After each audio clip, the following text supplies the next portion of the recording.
Chapter 1. I almost signed away $17 million while my own sister called me weak, and her husband said I would sign anything because I was just a nurse. But what they didn't know was the money was never theirs, and by the time federal investigators opened the case and showed up at exactly 9:12 that morning, everything they planned had already been recorded, and within weeks, the same man who tried to control my family was facing prison. And that's when they finally realized I was never the one being played. I was standing at my sister's wedding, knowing she had already lost everything. The string quartet played something soft and expensive, the kind of music that made people feel important without ever asking why. The late afternoon sun stretched across the Napa Valley vineyards, turning every glass, every flower, every perfectly arranged table into something that looked like it belonged in a magazine. Everything was flawless. Everything except the truth. My sister, Cassandra Hale Whitmore, stood at the center of it all, radiant in a gown that probably cost more than my annual salary. She laughed easily, moving from one guest to another, every gesture practiced, every smile calculated. She had always been good at that, at being seen, at being admired, at making people believe she deserved more than anyone else. And me, I stood just outside the circle, wearing a pale dress Cassandra had chosen because it would not draw attention. She said it was elegant. I knew what she meant. Forgettable. My name is Ilara Quinn. I am 32 years old, and I work as a pediatric nurse at St. Matthew Children's Center in Sacramento. I spend my days helping families who ask about payment plans before they ask about outcomes. I know what it feels like when hope comes with a price tag. And standing there, watching my sister celebrate what she thought was the beginning of her perfect life, I held a secret worth $17.3 million. A number that did not belong in my world. A number that, if I revealed it too soon, would disappear from my life entirely. 3 weeks earlier, I had been finishing a double shift when my phone rang. Unknown number. I almost ignored it. I was exhausted, my feet aching, my mind still replaying the sound of a mother crying in room 12. But I answered. The man on the other end introduced himself as Harrison Caldwell. His voice was calm, controlled, the kind of voice that did not waste time. He asked me to come to his office the next morning. I assumed it was about paperwork, about closing accounts, transferring whatever small assets my parents had left behind. They had died 3 months earlier, or at least that was what everyone believed. A car accident in Switzerland. Quick, final, clean. I had already accepted that there would not be much. I was wrong. His office overlooked downtown, all glass and quiet confidence. He did not offer small talk. "Your parents are not dead," he said.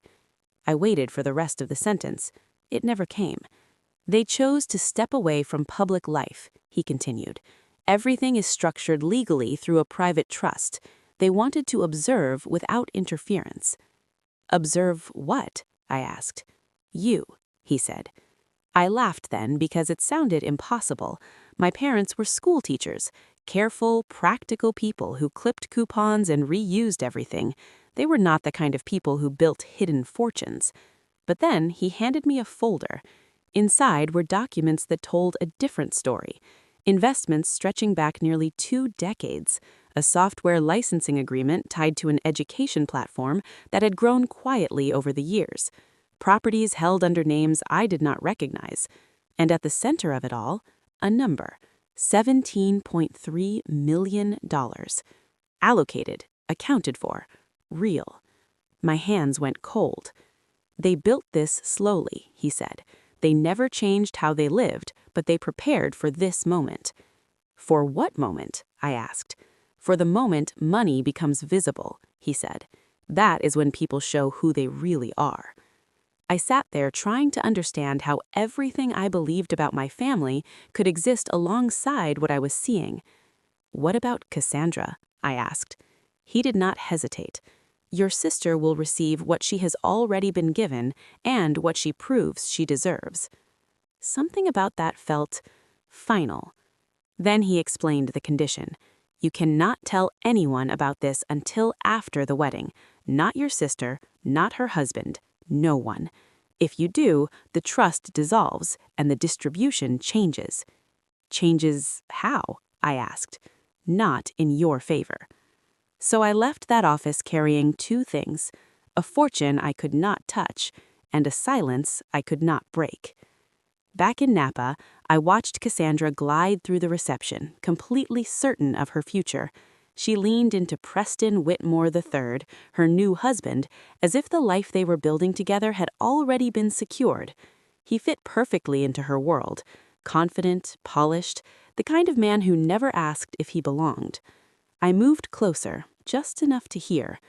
Once everything is finalized, Cassandra was saying, we will have real options. Preston smiled, not at her, but at the idea behind her words. We are about to level up, he said. I felt something tighten in my chest. They were already planning how to use money they did not understand, already deciding what to do with something that was never theirs. Cassandra spotted me then and waved me over, her smile sharpening just slightly. There you are, she said. I was wondering where you went. I was right here, I said. You should be mingling more, she added. These people matter. I looked around at conversations built on portfolios and second homes. I'm not sure I would know what to say, I replied. That's exactly why you should listen, she said softly. Preston glanced at me. Don't worry, Ilara. Once everything is settled, we'll make sure you're taken care of. Taken care of. I nodded, because correcting him would mean breaking the one rule that kept everything intact. Because for the first time in my life, I had something worth losing. He turned away, already dismissing me, already confident in a future that had nothing to do with reality. And as I stepped back, letting their voices fade into the soft music and polite laughter, I realized something I had never fully understood before. This was not about money. It was about entitlement, about who believed they deserved control, about who thought they could take something just because they wanted it. The sun dipped lower, the music swelled, glasses clinked. Everything looked exactly as it was supposed to, but underneath it, something had already begun to shift. 5 days. That was all it would take. 5 days until everything Cassandra believed about her life collapsed. 5 days until the truth reached her, whether she was ready or not. And as I stood there, watching her celebrate what she thought was the beginning of her perfect life, one thought settled into place with absolute certainty. She had already lost everything. She just didn't know it yet. Chapter 2. The next morning, the vineyard felt colder, even under the same golden light. Everything looked the same, but it did not feel the same. I found Cassandra in the bridal suite, already dressed, already perfect, already in control of a day she believed belonged entirely to her. She did not look at me right away. "Can you hand me that pen?" she said, pointing at a small velvet box. I picked it up and passed it to her. She fixed it into her hair without hesitation, like she had done this her whole life. "You should smile more today," she added. "People notice when you don't." I gave a small nod. "I'm fine," I said. She turned then, studying me with a look that felt more like evaluation than concern. "You always say that," she replied. "I just don't think you understand how things work, Ilara." How things work. Before I could answer, Preston walked in, already dressed, already composed. "There you both are," he said. "We are running behind." Cassandra's tone softened instantly. "We're ready," she said. His eyes flicked toward me for a moment. "Good," he replied. "We have people here who don't like waiting." I stayed quiet, watching the shift, watching how easily she moved between versions of herself. Later that evening, at the rehearsal dinner, I finally saw what had been hiding under all of it.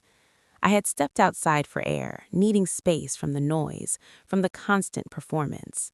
The patio overlooked rows of dark vines stretching into the distance. That was when I heard Preston. "She'll sign," he said. Another voice responded. "You sure about that?" Preston laughed quietly. "Come on, she's not built for money decisions. That's why she works in a hospital." I froze. He kept going. "People like her don't think about ownership. They think about helping. That's easy to use." A pause. Then the other man asked, "And Cassandra?" Preston's tone sharpened just slightly. "Cassandra wants the life. I'll handle the rest." I stepped back before they could see me, my chest tight, my hands trembling. It was not just that they were planning something. It was how easily they dismissed me, like I wasn't even part of the equation. Back inside, Cassandra was laughing, leaning into conversations about investments, about expansion, about future plans she thought she already owned. For a second, I wondered if she knew, or if she was just another piece on the board. On the drive back to Sacramento, the silence in the car felt heavier than usual. My mind kept replaying what I had heard. Not built for money decisions, easy to use. I had heard versions of that my whole life. Even growing up, Cassandra had always been the one people pointed to. "She's going places," they would say. And me? "Ilara is kind." Kind. Like that was all I was allowed to be. At St. Matthew Children's Center, everything felt real again. No polished surfaces, no curated conversations, just people. That was where I saw Leila Alvarez again. She was sitting up in her bed, small shoulders tense, her eyes too aware for someone her age.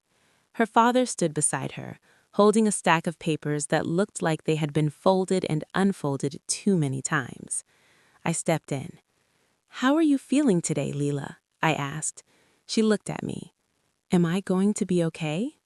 The question hit harder than anything I had heard all week. I forced a soft smile. "We're going to do everything we can," I said. Her father cleared his throat. "We already sold the car," he said quietly. "We can make some of it work. Just tell me what we can do." I looked at the chart. I knew the numbers. I knew what it would cost, and I knew they didn't have it. I stepped out of the room a few minutes later, my chest tight, my thoughts racing. That night, I opened my laptop again. The account was still there. $17.3 million. Untouched, waiting. Even a fraction of it could change everything for that family. I hovered over the screen. All I had to do was move the money. No one would know. The thought lingered longer this time, long enough to feel real. But then I remembered the condition. If I broke it, I lost everything. Not just the money, the chance to prove something. I closed the laptop slowly. Across the state, Preston and Cassandra were making plans. I could feel it. I did not need to hear it, but a few days later, I did. I stopped by Cassandra's townhouse in San Francisco. Everything inside looked untouched, like it had been staged rather than lived in. She stood in the kitchen, scrolling something on her tablet. "You're early," she said, without looking up. "I was nearby," I replied. Preston walked in, his expression tight. "We need to move faster," he said. Cassandra's frown frowned. "With what?" "The paperwork, the consolidation, everything," he replied. "We can't afford delays." Something in his tone had changed. Less confident, more urgent. I stayed quiet. Then I saw it. An email open on Cassandra's tablet. Numbers. Debt. $2.4 million tied to a failed venture. My eyes lifted to Preston. For a split second, he knew I had heard it. Then his expression reset. "You shouldn't leave things open like that," I said calmly. Cassandra looked between us. "What is going on?" "Nothing," Preston said quickly. "Just business." But it wasn't just business. It was pressure. It was desperation. And suddenly, everything made sense. He wasn't building a future. He was trying to escape a past. Later that evening, Cassandra handed me a folder. "Just something standard," she said. "Nothing complicated." I took it. My name was already printed inside. You can sign it tonight, she added casually. I flipped through the pages. Clean language, careful wording. But underneath it all, one thing was clear. Control. You trust me, right? She asked. I looked up. Her expression was soft. But there was something else there. Expectation. Pressure. Do you trust me, Ilara? I picked up the pen. For a moment, everything went quiet. This was the moment. The line I wasn't supposed to cross. My hand moved. The tip of the pen touched the paper. And for a second, I almost did it. Then I stopped. I set the pen down. I need to read this more carefully, I said. Cassandra's smile didn't change, but her eyes did. Preston didn't look away this time. He studied me, not like I was invisible, not like I was small, like I was a problem. And in that moment, I realized something had shifted. They weren't underestimating me anymore. They were watching me, and I didn't know it yet, but they were about to push me too far. Chapter 3. The townhouse in Beacon Hill looked perfect in a way that made me uneasy, like no one had ever lived there long enough to leave a mark. Every surface was clean, every object placed with intention, every detail controlled. Cassandra opened the door before I knocked. You're late. It's been 5 minutes. That matters. I stepped inside, feeling the air shift around me. It wasn't just the space, it was the way everything felt staged, like I had walked into something that had already been decided. Preston appeared from the hallway, phone in hand, his expression tighter than before. We need to move this forward, he said. Cassandra didn't hesitate. We are, she replied. Everything is ready. His eyes flicked to me. Good, then we can finish this tonight. No greeting, no pretending, just pressure. I followed them into the dining area. The table was already set, documents laid out in clean stacks, a pen placed carefully in the center. A man in a gray suit stood as we approached. This is Daniel Reeves, Cassandra said. He's helping us with the paperwork. He gave a polite nod, just making sure everything runs smoothly. Smoothly. I sat down slowly, placing my bag at my feet. What exactly is this? Cassandra smiled. Just standard consolidation. It simplifies everything once the estate clears. Preston leaned forward. Less confusion, faster execution. I picked up the first page. The language was careful, clean, designed not to raise questions. But I saw it. Authority transfer, pre-approval, control. My name was already typed into places I hadn't agreed to. That was the first thing that made my pulse spike. You already filled this out, I said quietly. Cassandra tilted her head. Of course, it's standard. I flipped to the next page, then the next. Everywhere I looked, the structure was the same. If I signed, I wouldn't be approving decisions. I would be giving them the right to make them for me. They thought I wouldn't notice. They thought I wouldn't understand. They're already acting like it's theirs, I said, more to myself than to them. Preston's tone shifted. You're overthinking it. I looked up at him. Am I? He leaned back slightly, studying me now. This isn't complicated, he said. You're making it complicated. Cassandra reached across the table, her voice soft again. Ilara, do you trust me? There it was. Not logic, not explanation. Trust. I met her eyes. I do. Then sign. The room went still. My fingers closed around the pen. For a second, I could feel everything narrowing into that one moment. This wasn't just paperwork. This was a line, and once I crossed it, there was no going back. I lowered the pen toward the page, then stopped. Something didn't feel right. Not fear, recognition. They think I'm still the same person, the one who doesn't question anything. I set the pen down. I need to read this more carefully. Cassandra's hand pulled back slowly. It's already been reviewed. By you. And by professionals, Preston added, his voice sharper now. Your professionals. That landed harder than I expected. A silence followed. Preston leaned forward, his tone quieter, colder. You don't want to make this harder than it needs to be. There it was. Not a threat, but close enough. I held his gaze. If it's simple, it won't take long to review. His jaw tightened.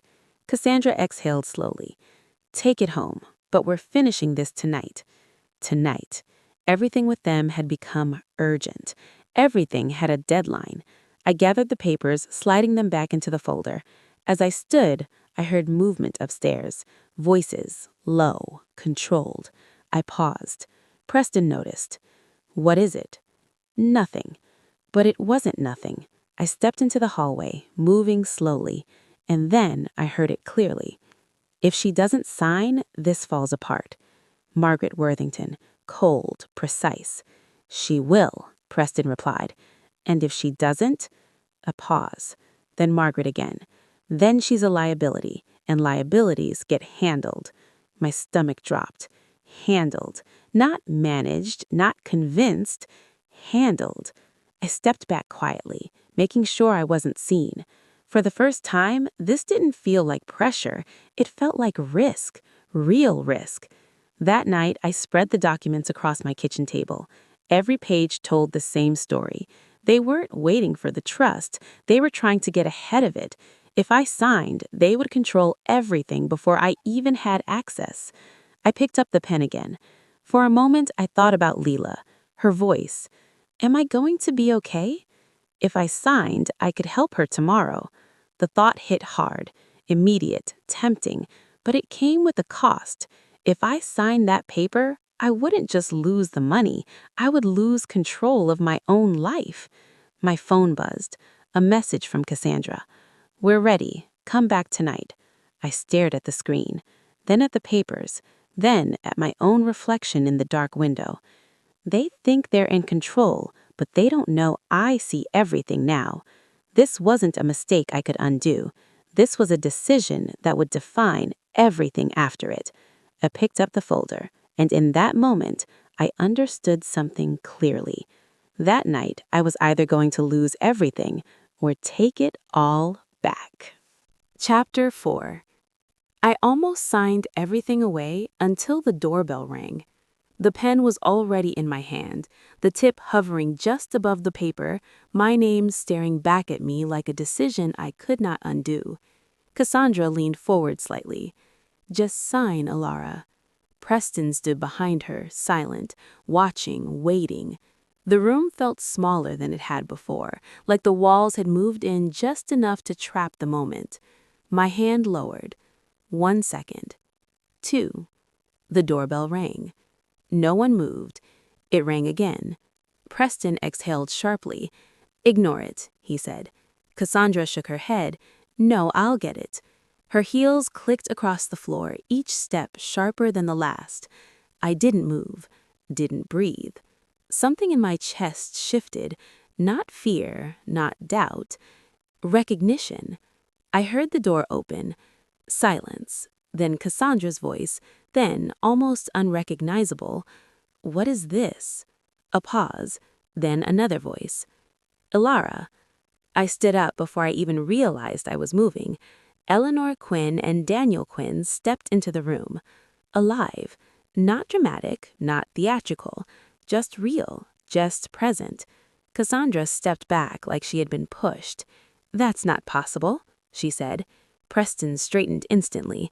What is going on? He demanded.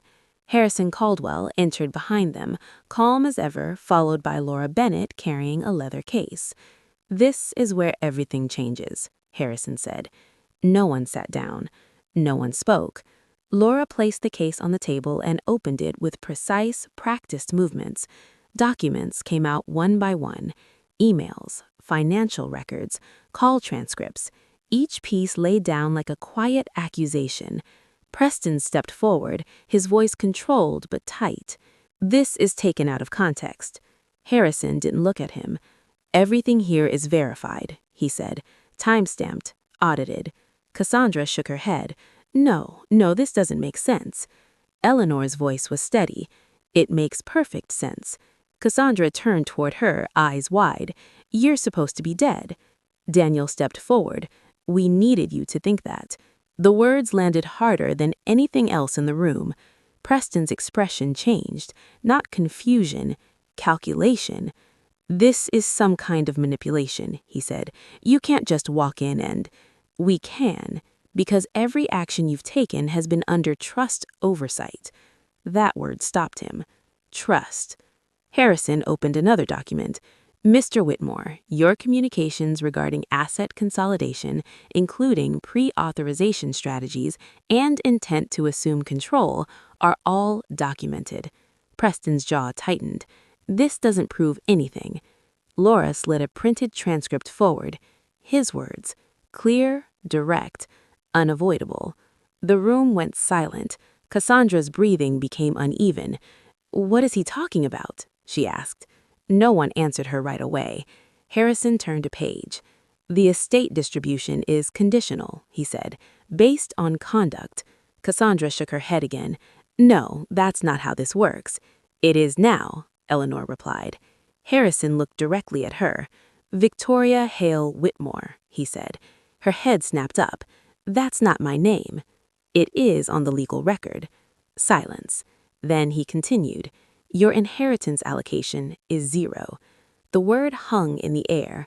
0. Cassandra stared at him like she hadn't heard correctly. "No." Eleanor stepped closer. "The wedding," she said. "That was your inheritance." Cassandra blinked. "What?" $387,000, Eleanor continued. "Every detail, every decision, paid in full." Cassandra shook her head, slower this time. "That's not possible." "It is," Daniel said. "You spent everything you were given." Preston moved quickly now. "We can fix this," he said. "There's still time to adjust the structure." Harrison slid another document forward. "It's already finalized." Cassandra looked down. Her name, her signature, a non-contest clause, signed. The same document she had pushed toward me. Her hands began to tremble. "I didn't read that," she whispered. "I know," Harrison said. The room felt heavier, not loud, not chaotic, just heavy. Preston looked at Cassandra, then at the documents, then at my parents. Something in his expression collapsed. "This isn't over," he said, but there was no strength behind it. Daniel met his eyes. "It is." Preston hesitated for half a second, then he stepped back. No argument, no negotiation. He turned and walked out.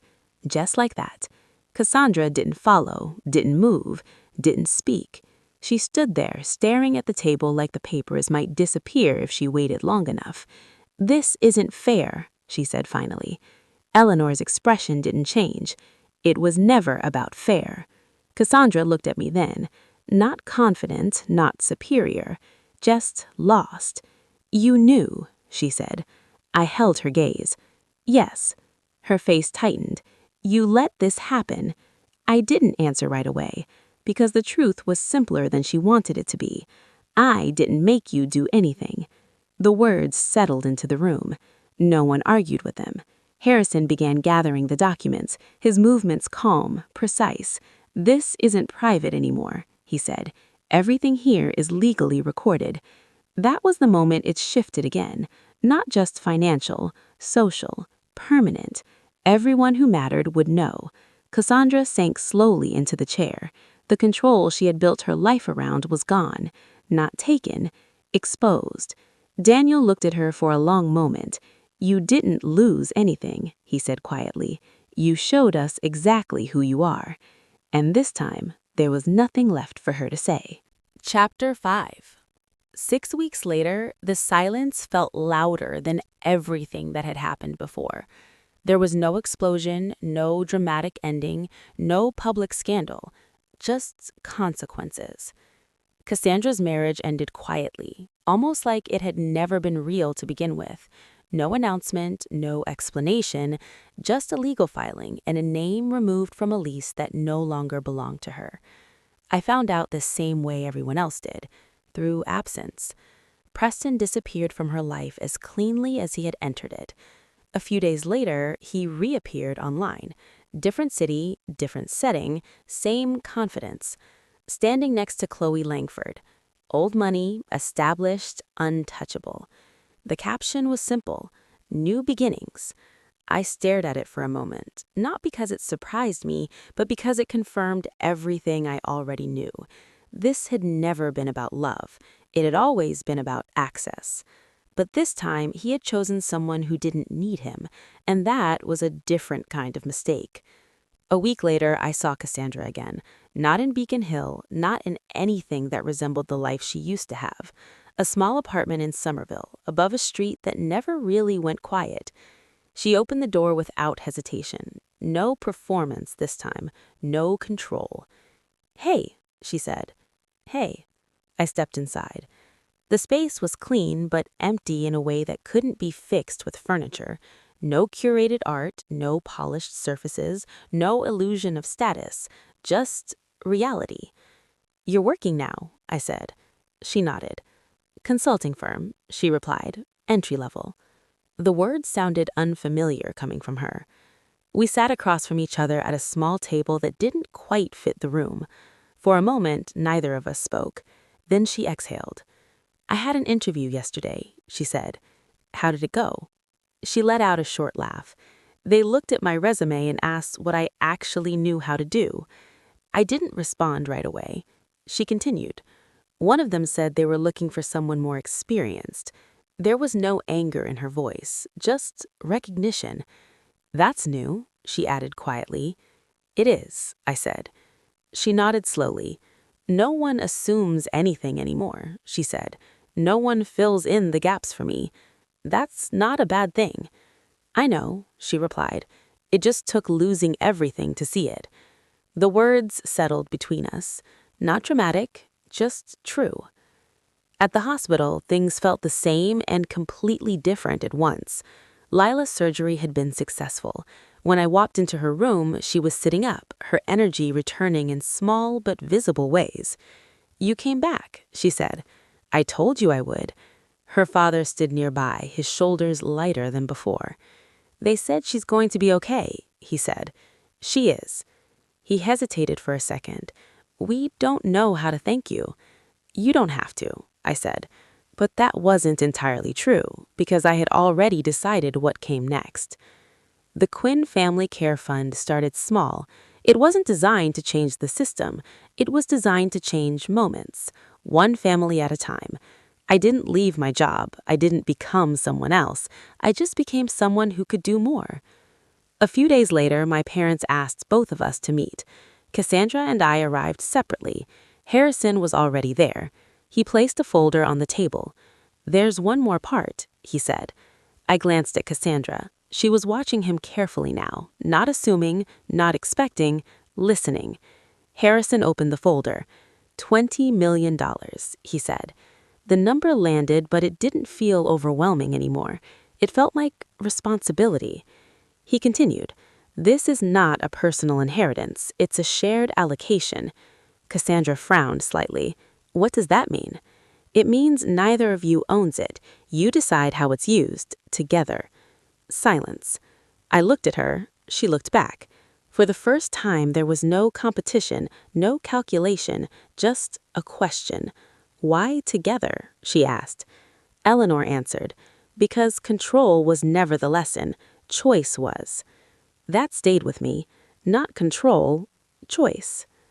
A few days later, Cassandra texted me. "Coffee." No explanation, no pressure. Just one word. We met at a small place by the river. No reservations, no expectations. Just 2 chairs and a table near the window. For a while, we talked about nothing. Then she leaned forward slightly. "We could fund education, programs that actually help people understand their options." I nodded. "And healthcare, access before it becomes an emergency." She didn't argue, didn't interrupt, just listened. "Maybe we don't pick one," she said. I studied her, not who she had been, who she was becoming. "Maybe we don't," I said. The conversation didn't fix everything. It didn't erase what had happened, but it changed something, and that was enough. As I walked away, I thought about everything that led here. The betrayal, the pressure, the moment I almost signed everything away. What looked like karma wasn't luck. It was the result of every choice that came before it. They thought I was weak. That was their biggest mistake. If you had been in my place, would you have signed the papers, or would you have taken everything back? If you value stories where strength is quiet but unshakable, subscribe.